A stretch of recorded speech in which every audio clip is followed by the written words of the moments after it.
The idea of an underground railway was first coined in the mid-1830s, and permission to construct the first line was given 20 years later in 1854. The first part of the London Underground's Metropolitan line was open to the public on Saturday, June 10, 1863, but had done a run the day before for officials, staff, investors of the railway, which ran between Paddington and Farringdon. The trains were steam-powered, with wooden coaches that had gas-lit lighting. The experience for early passengers would have been uncomfortable, dark, and very noisy. Today, the experience for passengers isn't too different from 1863, except for better trains. But it is still noisy, and sometimes dark when a train rolls over a small area of track with no electrification. Over the past 157 years of its service, passengers and workers have lost their lives within the network, and plenty of stories have been told of seeing ghosts throughout the 270 stations, trains, depots, and the surrounding areas. If you look on a London Underground map on grid reference C7 on the Central Line, you will see the station Bethnal Green. In 1981, the station master was working alone at the station office late at night and started to hear the sound of children crying. As time went by, the crying became louder and was accompanied by the sound of women screaming. On March 3, 1943, an air raid siren sounded by the Civil Defence around 1700 hours and triggered a heavy but orderly flow down the blacked-out staircase into Bethnal Green tube station. A middle-aged woman and child fell over 3 steps from the bottom and caused others to trip over them. The huge entanglement of 300 people occurred, of which 173, mostly women and children, were crushed and died, and 60 others were taken to hospital. The disaster was initially hushed, but some details were released 36 hours later, and further details were finally released to the public on the 20th of January 1945. The results of an investigation came out in 1946, and it was ruled that a panic had caused the crush due to the discharge of nearby anti-aircraft rockets in Victoria Park. This account of events of that night was disputed, that there was no evidence of any panic nor stampede, and there was an official denial of rumours by Clement Attlee MP that the panic was due to Jews or fascists. In May of 1998, a witness spotted a woman on her knees, in her 20s, at the side of the corridor with her arms outstretched and visibly distressed. Walking from the opposite direction, another passenger walked straight through the woman, and the witness stated it was like watching a repeating piece of a film. Could the woman who was seen in modern-day clothing be the victim of the King's Cross fire that took place 11 years earlier, or was it a case of the stone tape theory playing out under the right conditions? On December 4, 1957, 2 trains collided at Lewisham, which caused the deaths of 90 passengers and a further 173 to sustain injuries. At the coroner's inquiry, the jury stated the deaths were caused by gross negligence, but the coroner disagreed and said the deaths were accidental. The driver of the Ramsgate-bound train was tried for manslaughter, but the jury did not reach a verdict and was acquitted. It is said that on the night of December 4th, the sound of cries and screaming can be heard on the anniversary of the accident. It is said, when travelling on the Bakerloo Line, that the reflection of passengers sitting next to you can be seen in the opposite window, but when you turn to look at them, there is nobody there. Construction began on the Aldwych tube station in 1898, and would be open to the public in 1907, and it was owned by the Great Northern Piccadilly Brompton Railway. The report of ghosts on this station is no different from others, but the site's history certainly is.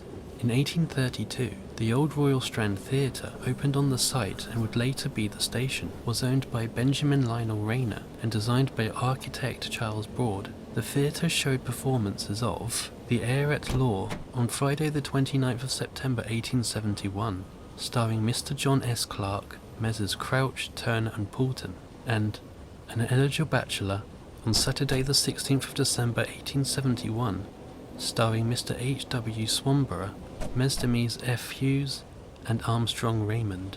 The manager of the theatre for the majority of its life was Ada Swanborough, from 1845 to 93.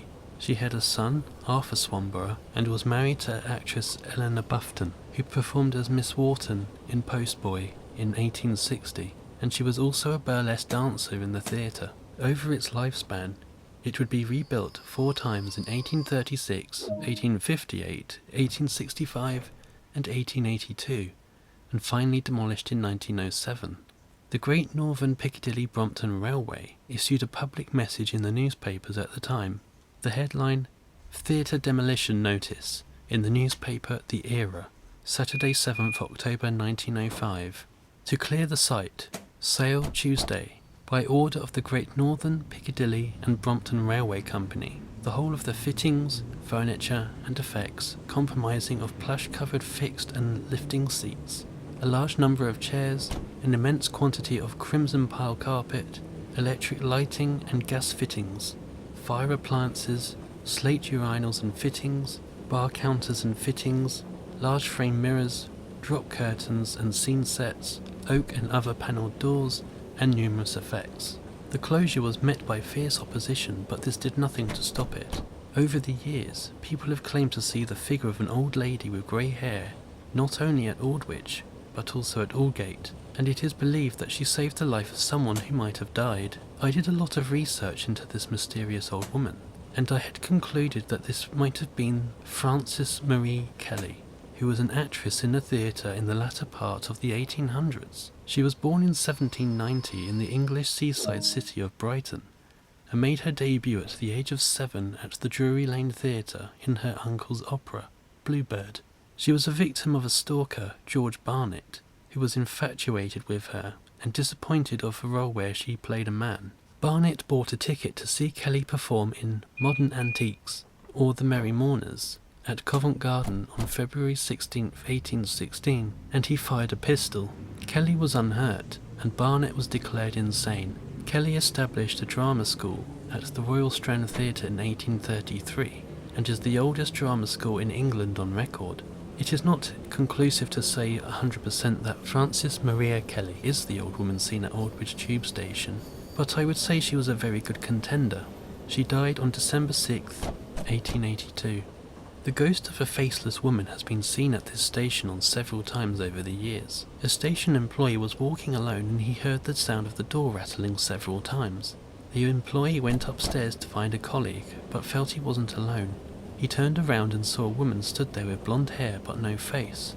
Upon finding the employee, who remarked he was as white as a sheet, the employee told his colleague about the faceless woman, and the colleague said he had seen it too. An old woman has been seen at Aldgate Station by an engineer as she stroked his hair. The small act is believed to have saved the life of his co-workers seconds before touching a live wire. With 20,000 volts going through his body, he survived. The ghost is believed to be the same woman seen at Aldwych, which we covered as possibly being the actress of Frances Maria Kelly. The figure of a woman has been seen standing at the end of the platform at Ickenham Station, close to the platform where it was believed she fell to her death and was electrocuted. She sometimes waves to passengers to get their attention and then vanishes. She was first seen in the 1950s wearing a red scarf, and it is believed she is seen near the winter time and more so to Christmas. Kennington Loop is a stretch of track that allows trains to terminate at Kennington and then turn around to go in the opposite direction. For a few minutes, the driver has to sit in the tunnel to be granted permission to enter the station, but since the 1980s, at least 2 drivers have heard the sound of the interconnecting carriage doors opening and closing and moving closer towards the driver in the driver's cab. It was believed that a passenger tried to enter the train between the carriage doors and fell to their death. In 1984, around 3 a.m, 2 station employees were smoking outside Kennington Station and heard the sound of a woman crying about 4 meters away. Neither one of them could see the woman, and the sound started to move away. One employee followed the sound down the road and into a side street behind the station before the sound stopped. At South Kensington, on the westbound line, a spectral locomotive has been seen by a person disembarking the last train of the night, and a ghostly worker in a reefer coat and flat cap was seen on the side of it. The ghost train was seen in December 1928, where it gave a whistle and disappeared into the tunnel.